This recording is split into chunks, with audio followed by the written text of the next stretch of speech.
In a significant shift within the Ohio Democratic Party, Chair Liz Walters has announced her resignation effective by the end of next month.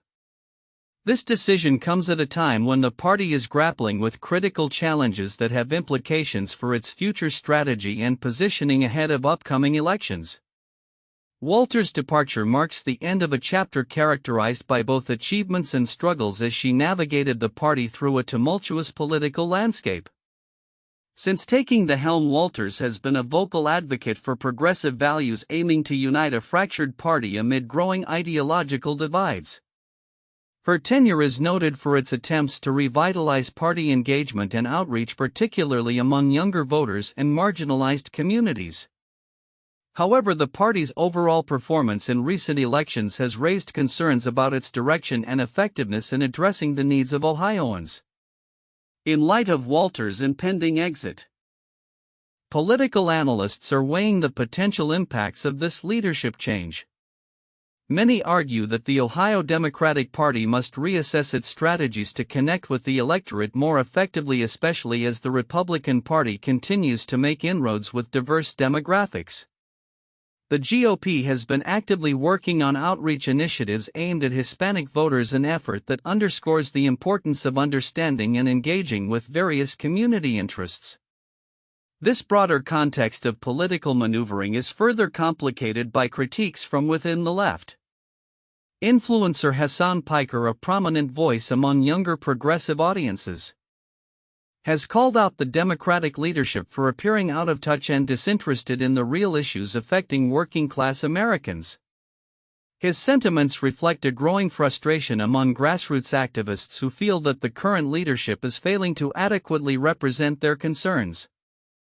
Piker argues that Democrats risk alienating potential supporters by shifting their messaging to cater to centrist views rather than embracing a more progressive platform. He cites the recent changes in the party's stance on immigration and economic policy as examples of this troubling trend. As he points out, the Democrats' attempt to adopt a more hardline approach on immigration, including support for border wall construction, has led to confusion and disillusionment among their base. The challenges facing the Ohio Democratic Party are emblematic of a larger struggle within the national party. With President Biden's approval ratings fluctuating and his administration under scrutiny for its handling of key issues, the Democrats find themselves at a crossroads. The party's leadership must now decide whether to double down on established strategies or pivot towards a more progressive agenda that resonates with younger voters. As Walters prepares to step down, her successor will inherit not only the operational responsibilities of the party but also the critical task of revitalizing its identity and mission. The need for a clear, consistent message that aligns with the values and aspirations of Ohio voters has never been more pressing. With the next election cycle on the horizon, the choices made in the coming weeks will likely shape the party's trajectory and its ability to effectively challenge Republican narratives. Looking ahead, the Ohio Democratic Party faces a pivotal moment. The leadership transition offers a chance for renewal and the opportunity to re-engage with the electorate. As the political landscape continues to evolve, the party's responsiveness to the voices of its constituents will be crucial in determining its success in the years to come. The outcomes of these strategic decisions will not only influence the future of the Ohio Democratic Party but could also serve as a bellwether for national trends within the Democratic landscape. As the political landscape in the United States continues to evolve, the 2026 midterm elections are shaping up to be pivotal for both major parties. Recent developments highlight the strategies and challenges faced by the Republican Party as they navigate a complex electoral environment across various states. In Mississippi, Senator Cindy Hyde-Smith, who has garnered the endorsement of former President Donald Trump, is seeking re-election amid a changing political climate. Hyde-Smith, the first woman elected to represent Mississippi at the federal level, faces not only challenges from Democratic candidates but also from within her own party. She has amassed over $700,000 in her campaign fund, a significant amount considering the Republican stronghold in the state. However, national Democratic strategists view Mississippi as a potential opportunity, especially given its demographic landscape, which includes a substantial percentage of black residents. Senate Minority Leader Chuck Schumer has reportedly identified this seat as a target for Democrats, with potential candidates like District Attorney Scott Colum being considered. Colum's previous nomination by President Biden to a federal judgeship was blocked by Hyde-Smith, which adds a layer of personal rivalry to the upcoming election. In addition to Colum, Ty Pinkins, who has previously run for statewide offices, is positioning himself as a Democratic challenger. On the Republican side, newcomer Dr. Sarah Adlika has also entered the race, advocating for fiscally conservative policies and emphasizing her commitment to reducing government waste. Meanwhile, in Georgia, Republican Congressman Buddy Carter has officially announced his candidacy for the Senate, filling the void left by Governor Brian Kemp's decision not to run. Carter's campaign is already framing the election as a referendum on Democratic Senator Jon Ossoff, focusing on issues such as border security and gender policies in sports. Carter's alignment with Trump's agenda positions him squarely within the MAGA movement, but this also raises questions about how his platform will resonate with Georgia voters, particularly given the shifting dynamics highlighted in recent elections. Political analysts suggest that the upcoming Senate race in Georgia will be highly competitive, with various Republican candidates vying for the nomination. Carter's entry is seen as an attempt to gain traction among Trump supporters, but he will have to navigate the complexities of a divided Republican primary. Democratic Party officials are already framing the election as a challenge to Trump's policies, which they argue could serve as a vulnerability for GOP candidates. Both states exemplify the broader trends in American politics as candidates strategize to appeal to their bases while attempting to capture the attention of moderate voters. As the midterms approach, the outcomes in Mississippi and Georgia will not only influence the balance of power in the Senate but also reflect the ongoing evolution of party ideologies in response to changing voter demographics. Looking ahead, the implications of these races extend beyond just the political arena. They may also signal shifts in party identity and voter engagement strategies for both Republicans and Democrats. As candidates ramp up their campaigns, the focus will undoubtedly intensify on how effectively they can connect with their constituents and address the pressing issues facing their states. With so much at stake, the 2026 midterm elections promise to be a defining moment for American politics. In a significant shift within the U.S. legal landscape, former President Donald Trump has appointed Fox News host Jeanine Pirro as the new U.S. Attorney for Washington, D.C., replacing Ed Martin. This move has raised eyebrows across political and legal circles as it underscores the ongoing influence of media personalities in the political realm and reflects Trump's strategy of surrounding himself with loyal supporters in key positions. Pirro, known for her outspoken conservative views and strong support of Trump, brings a unique perspective to the role. Her appointment comes at a time when the Trump administration is keen on reshaping the federal judicial landscape to align more closely with its policy objectives. The decision to appoint a figure like Pirro, who has made a name for herself through her vocal criticism of the legal establishment, signals a potential shift in prosecutorial priorities in the nation's capital. In a related political development, Georgia Republican Congressman Buddy Carter has announced his entry into the 2026 Senate race following Governor Brian Kemp's decision not to seek re-election. Carter's candidacy adds another layer to the evolving political dynamics in Georgia, a state that has become a battleground for both parties in recent elections. His experience in Congress and alignment with Trump's policies may resonate with the state's conservative base, especially as the GOP looks to maintain its foothold in a state that has shown increasing competitiveness. Carter's campaign will likely focus on key issues that align with both local and national Republican priorities, particularly in the wake of Kemp's decision to step aside. The shifting landscape may present both challenges and opportunities for Carter as he seeks to position himself as a strong contender for the Senate seat. Meanwhile, Senator Katie Britt of Alabama has taken a proactive stance in her role as the chair of the Homeland Security Appropriations Subcommittee. During a recent hearing, she questioned U.S. Secretary of Homeland Security Kristi Noem regarding the Trump administration's fiscal year 2026 budget proposal for the Department of Homeland Security (DHS).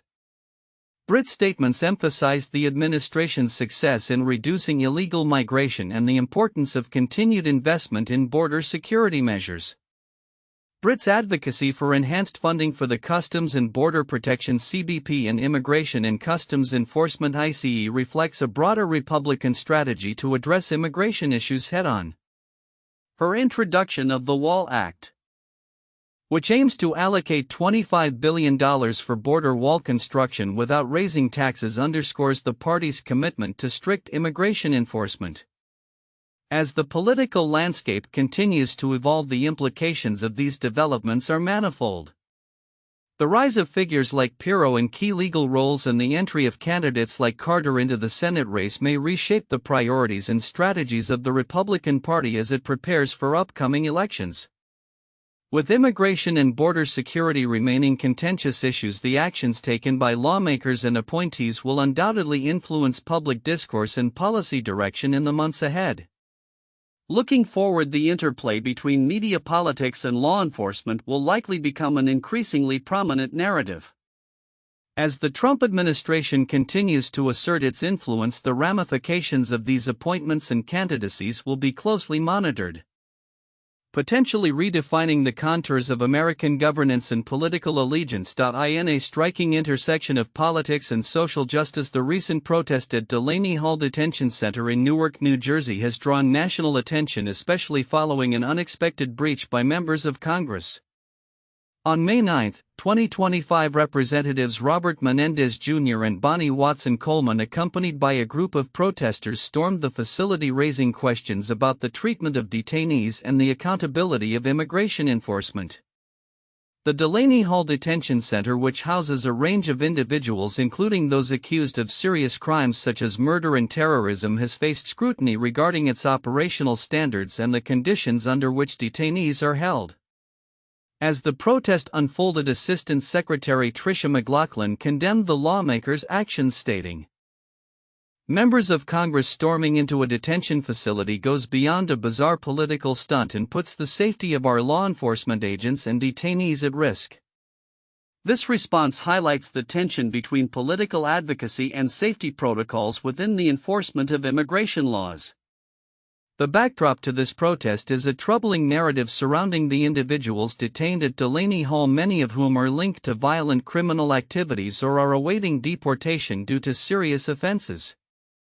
Notably, the facility has housed individuals such as Chinchilla Caballero, a known MS-13 gang member, and others with pending charges that include homicide and sexual offenses against minors. These detainees are not just statistics. They represent broader societal issues concerning immigration, crime, and justice that are becoming increasingly polarized in the current political climate. As the protest continued, the Department of Homeland Security was quick to defend Delaney Hall's operational legitimacy, asserting that all necessary permits and inspections had been obtained. However, the emotional weight of the protest, which aimed to shed light on the plight of detainees, underscores a growing sentiment among advocates who argue for reform in how immigration enforcement is conducted in the U.S. Congressional actions such as these are likely to influence not just public opinion but also future legislative efforts surrounding immigration policy. With the 2026 elections looming, issues of immigration and crime are expected to take center stage as lawmakers on both sides grapple with how to address the complexities of these intertwined issues. In parallel political developments, President Donald Trump has endorsed U.S. Representative Zach Nunn in Iowa's 3rd congressional district race, bolstering Nunn's standing amid anticipated competition from Democratic challengers. Trump's endorsement emphasizes Nunn's commitment to key Republican priorities, including border security and economic growth, reflecting the continued significance of immigration issues in electoral politics. As both the protest at Delaney Hall and Trump's endorsement illustrate, the landscape of American politics is increasingly shaped by the urgent conversations surrounding immigration, crime, and justice. Looking ahead, it is clear that these themes will not only dominate the electoral discourse but will also challenge lawmakers to find solutions that balance public safety with humane treatment of individuals within the immigration system. The coming months will reveal whether these events prompt substantial policy changes or simply serve as flashpoints in an ongoing national debate. The recent passing of former Supreme Court Justice David Souter at the age of 85 has prompted a reflection on his complex legacy, characterized by a commitment to judicial moderation and a distinguished career that spanned nearly 2 decades on the nation's highest court. Appointed by President George H.W. Bush in 1990. Souter's tenure was marked by significant rulings on contentious issues such as abortion, religious freedom, and property rights, making him a pivotal figure in the evolving landscape of American jurisprudence. Chief Justice John Roberts, in a statement released shortly after Souter's death, praised him for his uncommon wisdom and kindness, noting that he served the court with great distinction. Souter's colleagues, both current and former, echoed this sentiment, highlighting the profound impact he had on the judicial system and the values he championed throughout his career. Souter's appointment was one of the most debated in modern Supreme Court history. Initially viewed as a conservative choice with little public record to suggest a clear ideological stance, he quickly became a surprising ally to the court's liberal wing. His moderate views often defied the expectations of those who had hoped he would solidify a conservative majority. As political analyst Jeffrey Toobin pointed out, the phrase "no more Souters" emerged as a cautionary mantra among Republican leaders in the wake of his unexpected rulings. One of Souter's most notable contributions came through his pivotal role in the 1992 landmark case of Planned Parenthood v. Casey, where he reaffirmed the constitutional right to abortion established in Roe v. Wade. This decision, which he co-authored with Justices Sandra Day O'Connor and Anthony Kennedy, introduced the undue burden standard, fundamentally shaping the legal landscape for reproductive rights in America. The ruling emphasized the importance of precedent, with Souter arguing to overrule under fire in the absence of the most compelling reason to re-examine a watershed decision would subvert the court's legitimacy beyond any serious question. Beyond reproductive rights, Souter was also an advocate for the separation of church and state, consistently opposing religious displays in public spaces. His stance was vividly illustrated in the 2005 case that blocked Kentucky counties from displaying the Ten Commandments in public buildings.